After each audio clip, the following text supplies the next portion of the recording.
These are the types of things that you can really do once that closes. And the thing is, for all of you, you're going to be the salesperson, the support person, the customer onboarding person, all at the same time. So when you think about how that works, you need to think about extending it not just to the sale, but I need to get them up and running.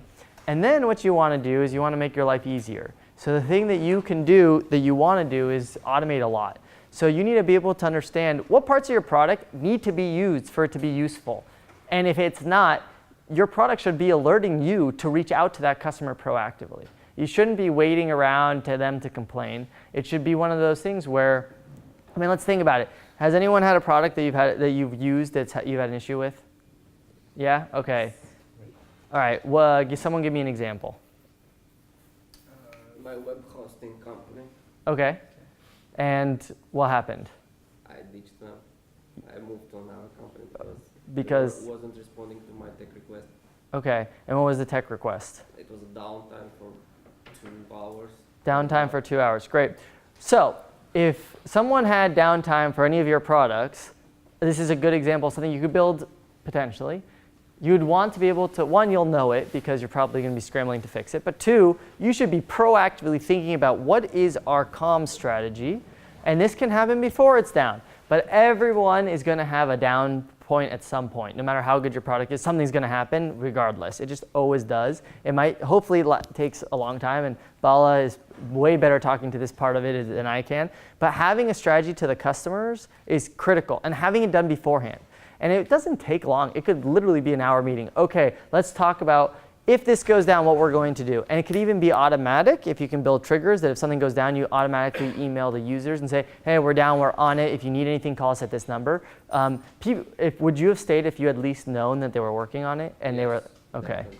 So those 2 hours when I was like going crazy and no reply. Like, no guys, I'm not gonna work with you. Right. Not because it was 2 hours down, but because they didn't get the feedback. They didn't say that we are working on it. Exactly. And the beautiful thing is you can build some of these things you can automate.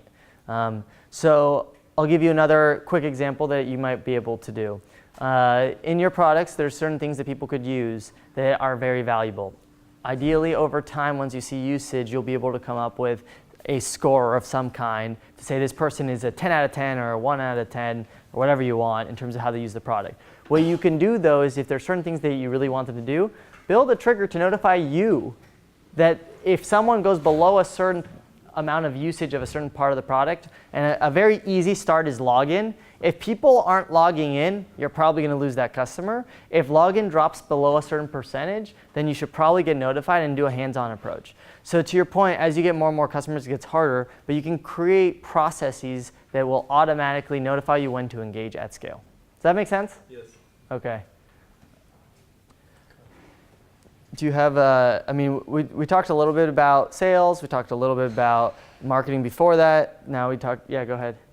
How to make the proper price of your product? Yeah. How do you make the right price of the product? What do you guys think? You calculate the cost of so you calculate the cost of marketing, of development, of everything, and you make a plan on when you scale when you scale in certain amount, how much that cost will drop, and you can price strategically now for future scalability. And that works until your customer tells you they don't want to pay for that. Yes, exactly. Right? So I think the reason, that's a great answer. But the reason I wanted to give him that answer to that is because the reality is that, look, even us, we're 24,000 people now, and we just changed our pricing for the first time in 12 years, but we changed everything.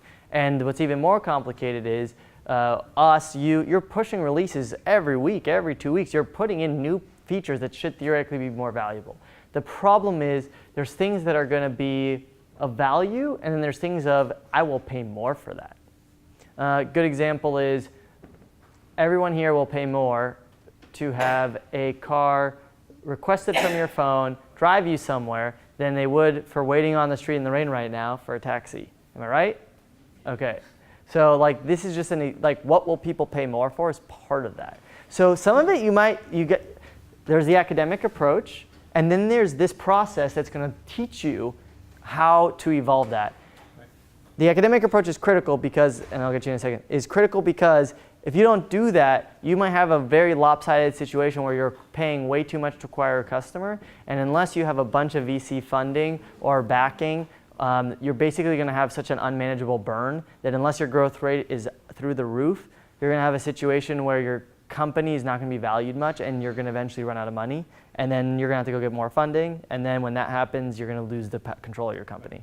One important way to look at it is, earlier in the conversation we spoke about strategic marketing and market strategy, and we went through a framework that you could get. So that is really hard to do. It's very easy for me to put it on the board, but it's really hard to do. If you do that, you'd at least get a baseline of what you want to charge. Yeah. Yeah, go ahead. So is it fair to say that if I'm building something entirely new and I'm entering a blue ocean market, I cannot underestimate the price of the software or anything or the product that I want to bring to the market, and then see how customers react to that price, and then I can change as I go along? If I use the academic way of getting my pricing right as a guide, Yeah. can I do that? Is it fair to say that? Yeah, that's The it. academic way is just a way to set a price initially. Then Yeah. market will tell you what's the right price. Yeah.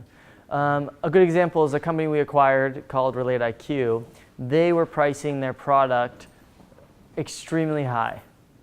And I'm not going to go into details because I don't think I'm allowed to, but like the amount what they actually sold it in was way low. And it was, if you look at the customers, the first customers got it for almost nothing. And then as it became more feature rich, as it evolved, that they started meeting the price point.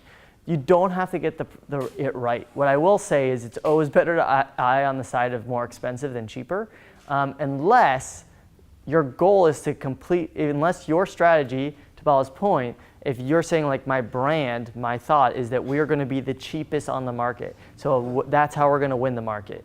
If that's the case, then it's a different story. But if it's more blue ocean, then something I would consider and think about is it's easier to discount than it is. You can't go up, but you can go down really easy. And you can go down during this process. If you start getting a situation where you're not getting these in, people aren't showing interest, or you can't find people with interest because it's too overpriced, that's when you do have to lower it. But if you at least get them in the door, then you can start talking. I mean, so Salesforce, since its existence, has always been overpriced, according to people. They say it's overpriced. Yet, when we actually walk through this process and show the value, then they all of a sudden say, like one of the most common objections we train everyone on is people say, Salesforce is too expensive. Then we walk through this process and they're like, oh, and now we get why. And then they're willing to pay for it. So if I don't have that conversation at all, then it's too expensive. But if people are telling me it's too expensive, I'm cool with that.